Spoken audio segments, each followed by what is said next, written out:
Ce sourire déjà que tu essaies de dégager, ça donne déjà les ondes assez positives. Même si on était déjà un peu légèrement endormi, on se réveille encore d'une façon très très naturelle. J'aime cette petite magie. Merci. Merci. Et quand tu es là, on sait justement que c'est le développement personnel pour s'attarder à un thème particulier ce matin qui est de vaincre la procrastination. Comment s'y prendre, hein? C'est ça, c'est ça. Alors, bonjour, chers amis téléspectateurs, et bonne fête de Ramadan à nos chers amis téléspectateurs musulmans.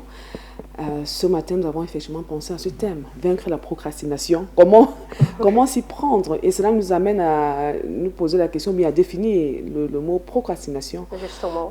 Pour faire simple, chers amis téléspectateurs, la procrastination, c'est remettre à plus tard, ou bien remettre à demain ce que je dois faire aujourd'hui, pour faire simple. Ou bien remettre à plus tard ce qu'on doit faire maintenant. À l'instant. Donc, et généralement, le commun de montagne, en fait, la plupart du temps, nous sommes poussés parfois à toujours remettre. Vraiment, je vais faire ça. Oh, je vais faire ça demain. Je vais faire ça après-demain. Et demain arrive, on dit, je vais faire ça demain. Et au soir de notre vie, on se rend compte qu'on est passé à côté de l'essentiel, on est passé à côté du plus important. Et bien que on puisse se fixer des objectifs, on n'arrive pas à passer à l'action. Pourquoi? Parce qu'on remet toujours à demain. Alors, ce matin, chers amis téléspectateurs, je suis là pour te titiller un peu et t'amener à regarder à ton intérieur, à l'intérieur de toi-même, à te poser les bonnes questions. En fait, qu'est-ce qui te pousse toujours à remettre à plus tard, à remettre à demain? Parfois, observation faite, c'est la peur. J'ai peur du candidat. J'ai peur de ne pas réussir, la peur de l'échec. Parfois, cette peur nous pousse à remettre à demain, à remettre à plus tard, ce qu'on doit faire maintenant. Il y a aussi ce problème de confiance en soi, ce manque de confiance en soi. Est-ce que je serai à la hauteur? La peur du qu'en dira-t-on, le regard des autres. Si je fais, ça ne marche pas.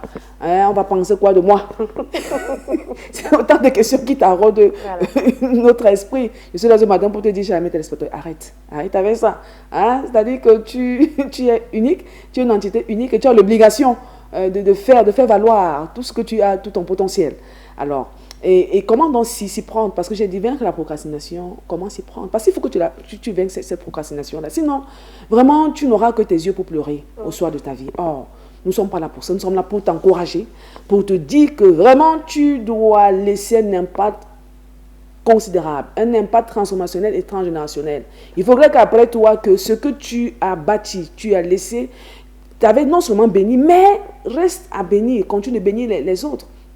Alors, il faudrait vraiment que tu te fixes tes objectifs. De bons objectifs, des objectifs clairs. Peut-être les objectifs que tu t'es fixés depuis, ils sont tellement grands et tu te dis, mince, est-ce que je vais y arriver? Non, fixe-toi des objectifs clairs. Et qu'est-ce qu'on entend par objectifs clairs? C'est qu'ils doivent être smart, spécifiques, mesurables, atteignables, réalisables dans un temps bien défini. Réalisable et réaliste. Voilà. Réalisable et réaliste. Chers amis téléspectateurs, parfois on se fixe des objectifs tellement grands. Non, fixe-toi des objectifs vraiment clairs. Et dans ces objectifs clairs-là, il faut que tu mettes en place un plan d'action. Et dans ce plan d'action, c'est que tu découpes tes objectifs en tâches, en petites tâches gérables. Pas des tâches qui vont te dire, mais vraiment, c'est vrai, j'ai fait ma to-do list hier nuit avant de me coucher ou bien tôt ce matin. La tâche, c'est ce que vraiment je vais pouvoir l'accomplir. Non, fixe-toi des petites tâches, des tâches gérables, ou quand tu as l'impression, après les avoir fixées, tu n'as pas le sentiment d'être stressé.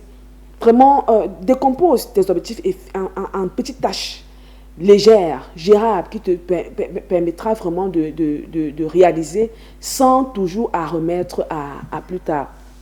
Autre chose, chers amis téléspectateurs, qui n'en est pas des moindres. J'écoutais encore une maman de 83 ans qui réalisa ce soir en disant que vraiment, si je ne me fais pas violence, quand je regarde mon amie de 72 ans qui aujourd'hui ne peut plus marcher parce qu'elle a des genoux malades, vraiment, il faut que je me fasse violence. À 70 ans, elle a dit que vraiment, je vais commencer la marche. Qu'il pleuve, qu'il fasse un soleil de canicule, je vais seulement marcher. Et pas pour longtemps, c'est-à-dire que marcher pendant 30 minutes autour de ma maison, bien dans mon quartier. Et elle a 83 ans aujourd'hui. Pourquoi? Parce que, ayant pris cette décision, elle a mis en place la discipline. Donc, autre chose pour t'amener à vaincre vraiment la procrastination, c'est la discipline, chers amis téléspectateurs. Vraiment, qu'il vente, qu'il fasse un soleil de canicule. Je n'ai pas envie de dire qu'il neige au Cameroun, mais s'il neige chez vous, même s'il neige, trouve le moyen vraiment de te protéger et de faire ce que tu as fait. Vraiment, la discipline, c'est la clé. Parce que l'indiscipline t'amène toujours dans les regrets. La discipline, c'est une des choses qui va t'amener vraiment à vaincre la procrastination, à ne plus remettre à demain. Autre chose pour sortir, c'est te pardonner et recommencer. Si tu te rends compte que vraiment j'ai encore gaffé, j'ai vraiment remis à plus toi, pardonne-toi, relève-toi rapidement et recommence. Comme je m'ai dit ici, c'est-à-dire que tu as fait cette erreur là, mais tu n'es pas une erreur. Tant que tu respires encore, tant que tu as ce souffle de vie là, dis-toi que ok, d'accord, c'est une opportunité pour moi de me ressaisir et de me remettre en selle. D'accord, avant qu'il ne soit trop tard. Donc vraiment, pense, donc identifie ce qui t'amène toujours à procrastiner. Est-ce la peur de l'échec? Est-ce la peur du regard des autres, du qu'on dira-t-on? Est-ce le fait d'être très perfectionniste? Vraiment, il faut que tous les ans soient arrondis pour que je puisse vraiment passer à l'action. Arrête ça, cher ami téléspectateur, et vraiment revise tes objectifs. S'ils sont trop grands, vraiment rends-les clairs. Ils soient vraiment spécifiques, mesurables, atteignables, réalisables et réalistes dans un temps bien défini, et découpe-les, vraiment, mets en place un plan d'action, découpe-les en petites tâches gérables, tâches qui te permettront vraiment d'y passer, acter sans trop de stress. Quand tu vois cette tâche-là, tu dis oui, je vais la faire parce que tu as découpé tes objectifs en petites tâches, très petites tâches même, mais pourvu que tu atteignes ton objectif, et surtout la discipline. La discipline, c'est faire ce qu'on doit faire quand on se sente bien ou pas.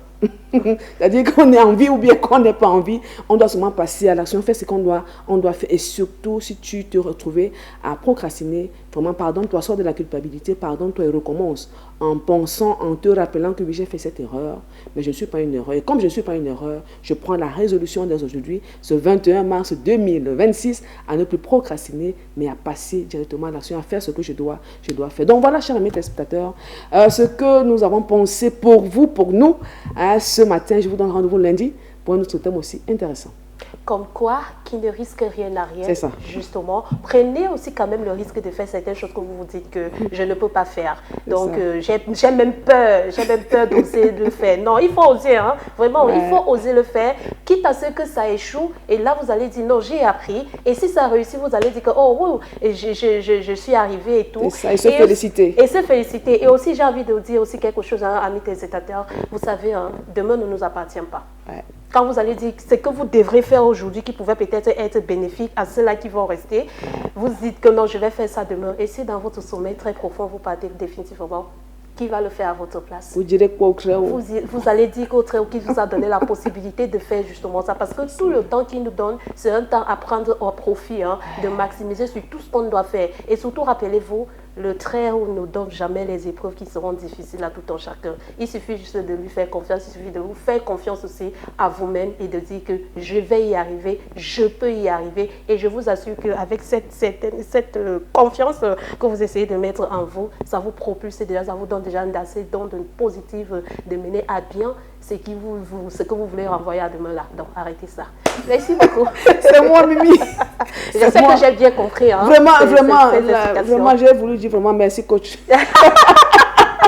Même si ici, c'est pas moi qui avance justement cette casquette, c'est pas ma chose, mais j'ai envie de dire que j'ai été bon élève à cet exercice. Exact. Et donc, du coup, la suite de cette émission, on va la continuer. On va dire au revoir à Tatounette Annie. J'ai dit c'est ma Tatounette. Et vous, c'est votre Annie Toko. Et donc, généralement, le matin, quand vous arrivez, c'est qu'il y a une odeur particulière qui dégage sur vous. Il y a un parfum particulier que vous adorez. Hein. Je ne sais pas si vous avez un parfum sans publicité, hein, sans publicité aucune. Hein. Ne me payez pas, il ne peut pas donner le nom ici. Voilà. L'essentiel, c'est de sentir bon. Et aujourd'hui, justement, comme c'est la fête de Ramadan, et on pense justement à cette communauté musulmane, quand on va justement à la briqueterie, il y a cette odeur qui vient un peu de partout, c'est-à-dire le parfum que vulgairement on appelle le salam alaikum. Le parfum salam alaikum, que d'aucuns préfèrent de par la dureté du parfum, et d'autres, pour faire genre, ils préfèrent souvent se parfumer avec deux essences différentes pour que quelqu'un ne puisse pas cerner que là, il a mis du Dior, du Louis Vuitton, quoi que ce soit, il ne sait pas trop. Et on ne sait vraiment pas quelle senteur déterminée vers l'odeur qui est en train de dégager chez cette personne. Et à l'occasion de ceci, du moins, cela a inspiré beaucoup de personnes à se dire que pourquoi ne pas aussi mettre sur pied un bar à parfum, un bar où nous allons justement mélanger ces différentes senteurs, un bar où nous allons